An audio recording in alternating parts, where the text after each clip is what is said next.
Bonjour à tous, ce PharmaCoach numéro 15 va être consacré à la manière de convaincre ses collaborateurs. Pour le manager, une des clés du management d'une équipe est d'exercer sa force de conviction auprès de chacun des membres de cette équipe. Imaginez un collaborateur qui est face à un problème professionnel qu'il rencontre et qui n'est pas d'accord avec une solution que le manager va proposer.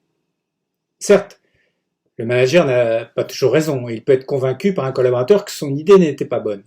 Mais le plus souvent, c'est le manager, par son expérience, qui doit convaincre son collaborateur de penser, réagir ou travailler différemment. Voici une méthode en 3 étapes qui permet de mieux exercer votre force de conviction. La première étape consiste à déterminer quelle est la typologie de fonctionnement du collaborateur. C'est une des bases du management. Par la typologie, vous aurez une clé d'entrée pour convaincre. Dans la littérature, on trouve de nombreux référentiels de typologie comportementale.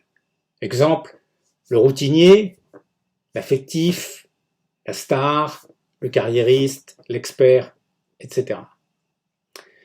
Le manager peut faire son propre outil de l'évaluation à l'aide de nombreuses techniques de compréhension interpersonnelle qui permettent d'y parvenir, comme la PNL, programmation neurolinguistique, ou bien l'analyse transactionnelle. Ce sont finalement des techniques de résonance.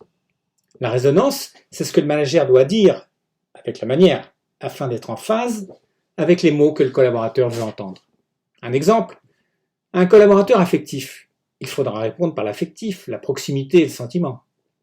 Un collaborateur plutôt routinier, il faudra répondre par une attitude raisonnable et logique en insistant sur la stabilité et la sécurité. La deuxième étape concerne le moment choisi pour convaincre le collaborateur. Pour convaincre, il faut avoir le bon argument au bon moment. Il faut donc être préparé. Il ne s'agit pas d'improviser au risque de perdre ses atouts et sa force de conviction. Une attitude en 2 temps peut être bénéfique. Vous lancez le thème avec un préavis, tel une canne à pêche avec un hameçon.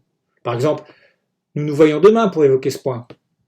Pour aborder ensuite, le moment venu, et de manière approfondie, la discussion qui va chercher à convaincre. La troisième étape consiste à expliquer et argumenter pour convaincre.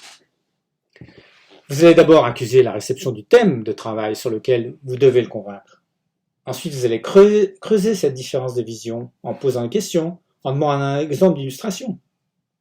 En vous donnant un exemple, le collaborateur ouvre une porte au débat. Alors vous pouvez reformuler en montrant que vous avez bien compris son problème.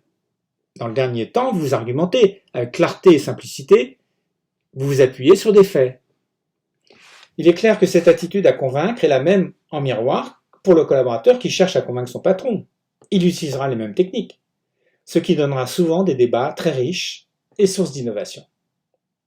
Par cette méthode en 3 étapes, l'objectif au manager est d'atteindre l'efficacité du groupe par sa force de conviction près de chaque collaborateur. À bientôt pour un autre PharmaCoach.